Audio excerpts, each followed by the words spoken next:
What if? Have you ever asked yourself this question? Well, you probably have. Everyone has, right? What if I would have done this? Or what if I would have done that? How different would my life be? Or would my life be really any different at all if I had chosen this path or that path, if I made this decision or that decision? And the big what if is one of the questions today's short story, The Diamond Maker by H.G. Wells, raises.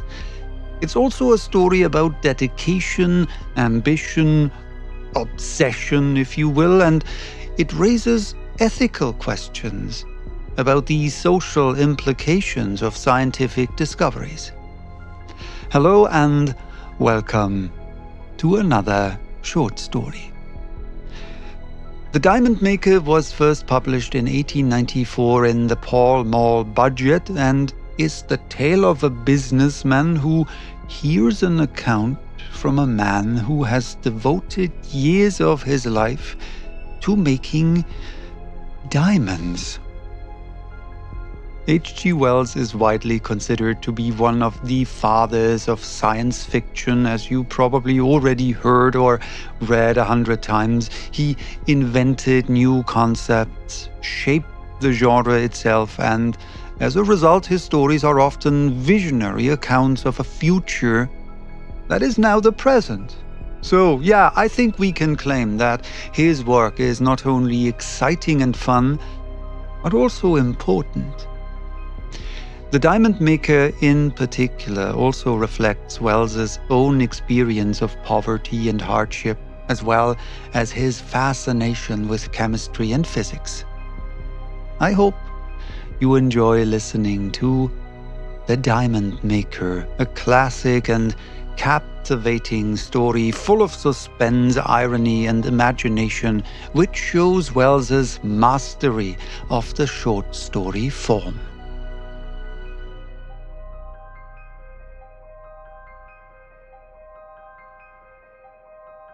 Some business had detained me in Chancery Lane until 9 in the evening, and thereafter, having some inkling of a headache, I was disinclined either for entertainment or further work. So much of the sky as the high cliffs of that narrow canon of traffic left visible spoke of a serene night, and I determined to make my way down to the embankment and rest my eyes and cool my head by watching the variegated lights upon the river. Beyond comparison, the night is the best time for this place. A merciful darkness hides the dirt of the waters, and the lights of this traditional age, red, glaring orange, gas yellow, and electric white, are set in shadowy outlines of every possible shade between grey and deep purple.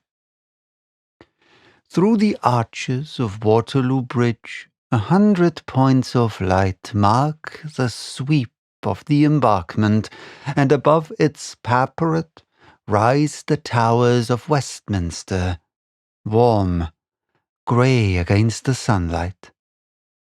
The black river goes by with only a rare ripple breaking its silence and disturbing the reflections of the lights that swim upon its surface.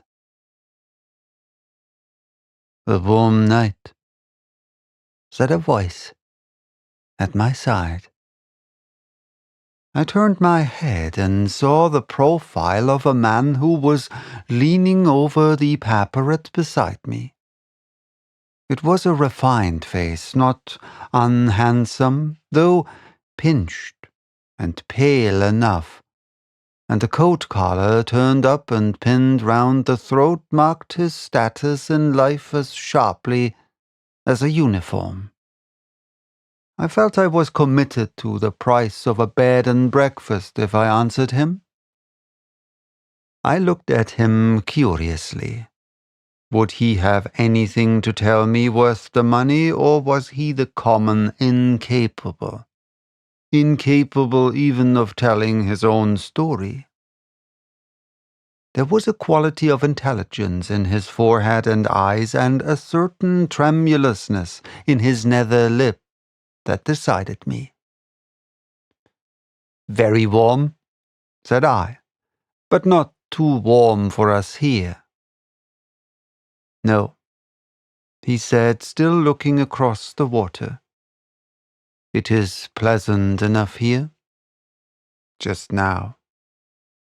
It is good, he continued after a pause, to find anything so restful as this in London. After one has been fretting about business all day, about getting on, meeting obligations and parrying dangers, I do not know what one would do if it were not for such pacific corners. He spoke with long pauses between the sentences. You must know a little of the irksome labor of the world, or you would not be here. But I doubt if I can be so brain-weary and footsore as I am. Bah! Sometimes I doubt if the game is worth the candle. I feel inclined to throw the whole thing over, name, wealth and position, and take to some modest trade.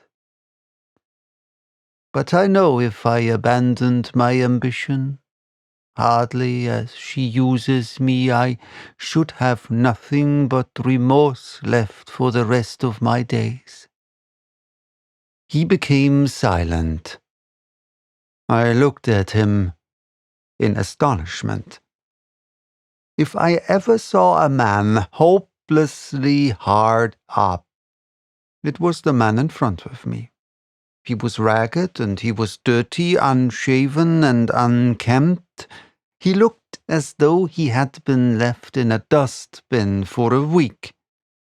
And he was talking to me of the irksome worries of a large business.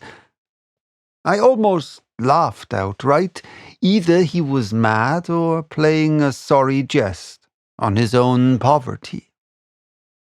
If high aims and high positions, said I, have their drawbacks of hard work and anxiety, they have their compensations. Influence, the power of doing good, of assisting those weaker and poorer than ourselves. And there is even a certain gratification in display. My banter, under the circumstances, was in very vile taste. I spoke on the spur of the contrast of his appearance and speech. I was sorry even while I was speaking. He turned a haggard but very composed face upon me. Said he, I forgot myself. Of course, you would not understand. He measured me for a moment.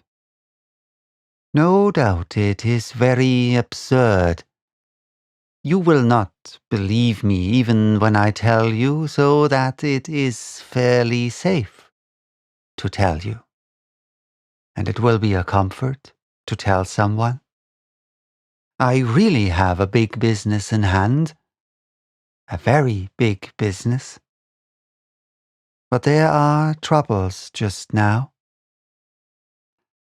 The fact is, I make diamonds. I suppose, said I, you are out of work just at present? I am sick of being disbelieved, he said impatiently, and suddenly unbuttoning his wretched coat, he pulled out a little canvas bag that was hanging by a cord round his neck. From this he produced a brown pebble. "I wonder if you know enough to know what that is." He handed it to me. Now, a year or so ago I had occupied my leisure in taking a London science degree so that I have a smattering of physics and mineralogy. The thing was not unlike an uncut diamond of the darker sort, though far too large, being almost as big as the top of my thumb. I took it and saw it had the form of a regular octahedron, with the curved faces peculiar to the most precious of minerals. I took out my penknife and tried to scratch it. Vainly. Leaning forward towards the gas lamp, I tried the thing on my watch glass and scored a white line across that with the greatest ease. I looked at my interlocutor with rising curiosity. "It certainly is rather like a diamond, but if so, it is a behemoth of diamonds. Where did you get it?" "I tell you, I made it," he said. "Give it back to me." He replaced it hastily and buttoned his jacket. "I will sell it you for £100, he suddenly whispered eagerly. With that my suspicions returned. The thing might, after all, be merely a lump of that almost equally hard substance, corundum, with an accidental resemblance in shape to the diamond. Or, if it was a diamond, how came he by it? And why should he offer it at £100? We looked into one another's eyes. He seemed eager, but honest eager. At that moment, I believed it was a diamond he was trying to sell. Yet I am a poor man. £100 would leave a visible gap in my fortunes, and no sane man would buy a diamond by gaslight from a ragged tramp on his personal warranty only. Still, a diamond at that size conjured up a vision of many thousands of pounds. Then, thought I, such a stone could scarcely exist without being mentioned in every book on gems. And again I call to mind the stories of contraband and light-fingered Kafirs at the Cape. I put the question of purchase on one side.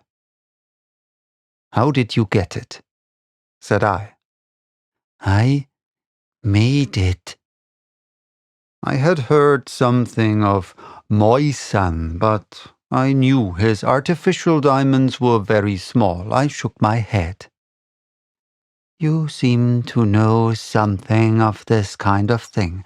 I will tell you a little bit about myself. Perhaps then you may think better of the purchase." He turned round with his back to the river and put his hands on his pockets. He sighed. "I know you will not believe me. Diamonds," he began, and as he spoke his voice lost its faint flavor of the tramp and assumed something of the easy tone of an educated man, "are to be made by throwing carbon out of combination in a suitable flux under a suitable pressure. The carbon crystallizes out not as black lead or charcoal powder, but as small diamonds. So much has been known to chemists for years, but no one yet had hit upon exactly the right flux in which to melt up the carbon, or exactly the right pressure for the best results. Consequently, the diamonds made by chemists are small and dark, and worthless as jewels. Now, I, have given up my life to this problem. Given my life to it. I began to work at the conditions of diamond making when I was 17, and now I am 32. It seemed to me that it might take all the thought and energies of a man for 10 years or 20 years, but even if it did, the game was still worth the candle. Suppose one to have at last just hit the right trick before the secret got out and diamonds became as common as coal. One might realize millions. He paused and looked for my sympathy. My eyes shone hungrily. To think, said he, that I am on the verge of it all, and here I had, he proceeded, about £1,000 when I was 21, and this, I thought, eked out by a little teaching would keep my researches going. A year or two was spent in study, at Berlin chiefly, and then I continued on my own account. The trouble was the secrecy. You see, if once I had let out what I was doing, other men might have been spurred on my belief in the practicability of the idea, and I do not pretend to be such a genius as to have been sure of coming in first, in the case of race for the discovery. And you see, it was important that if I really meant to make a pile, people should not know it was an artificial process and capable of turning out diamonds by the ton, so I had to work all alone. At first I had a little laboratory, but as my resources began to run out, I had to conduct my experiments in a wretched, unfurnished room in Kentish Town, where I slept at last on a straw mattress on the floor among all my apparatus. The money simply flowed away. I grudged myself everything except scientific appliances. I tried to keep things going by a little teaching, but I am not a very good teacher, and I have no university degree, nor very much education except in chemistry, and I found I had to give a lot of time and labor for precious little money. But I got nearer and nearer the thing. 3 years ago, I settled the problem of the composition of the flux, and got near the pressure by putting this flux of mine and a certain carbon composition into a closed-up gun barrel, filling up with water, sealing tightly, and heating. He paused. Rather risky, said I. Yes, it burst, and smashed all my windows and a lot of my apparatus. But I got a kind of diamond powder nevertheless. Following out the problem of getting a big pressure upon the molten mixture from which the things were to crystallize, I hit upon some researches of Daubray's at the Paris Laboratoire de Poudre et Salpêtre.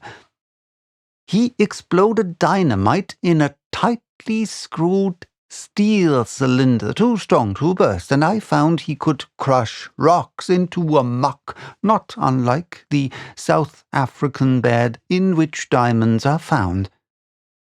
It was a tremendous strain on my resources, but I got a steel cylinder made for my purpose after his pattern.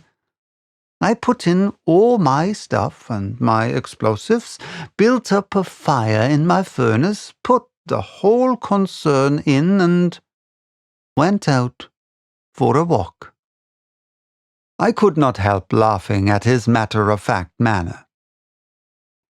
Did you not think it would blow up the house? Were there other people in the place?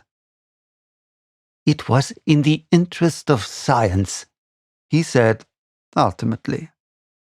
There was a costermonger family up the floor below, a begging letter writer in the room behind me, and 2 flower women were upstairs. Perhaps it was a bit thoughtless, but possibly some of them were out.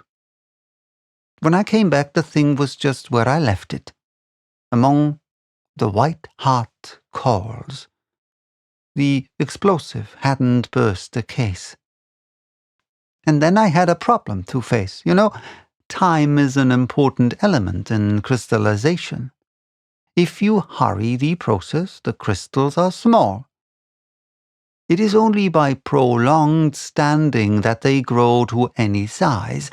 I resolved to let this apparatus cool for 2 years, letting the temperature go down slowly during the time.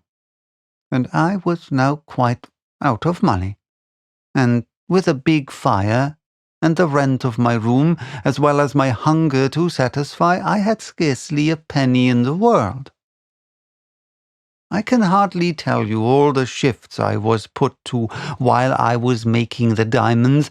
I had sold newspapers, held horses, opened cab doors. For many weeks I addressed envelopes. I had a place as an assistant to a man who owned a barrow and used to call down one side of the road while he called down the other. Once for a week I had absolutely nothing to do, and I begged. What a week that was! One day the fire was going out, and I had eaten nothing all day, and a little chap taking his girl out gave me 6pence to show off.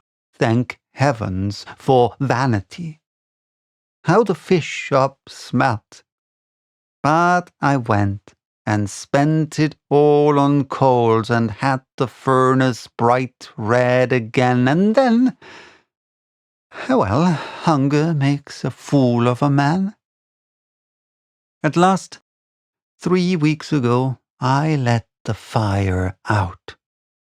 I took my cylinder and unscrewed it while it was still so hot that it punished my hands, and I scraped out the crumbling lava-like mass with a chisel and hammered it into a powder upon an iron plate.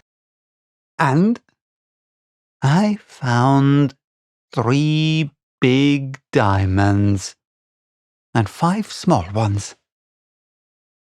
As I sat on the floor hammering, my door opened, and my neighbor, the begging letter writer, came in. He was drunk, as he usually is. "Nerdchest," said he. "You're drunk," said I. "Destructive scoundrel," said he. "Go to your father," said I, meaning the father of lies. "Never you mind," said he, and gave me a cunning wink, and hiccuped, and leaning up against the door with his other eye against the doorpost, began to babble of how he had been prying in my room, and how he had gone to the police that morning, and how they had taken down everything he had to say. "It was a jam," said he. Then I suddenly realized I was in a hole. Either I should have to tell these police my little secret and get the whole thing blown upon, or be lagged as an anarchist. So I went up to my neighbor and took him by the collar and rolled him about a bit, and then I gathered up my diamonds and cleared out.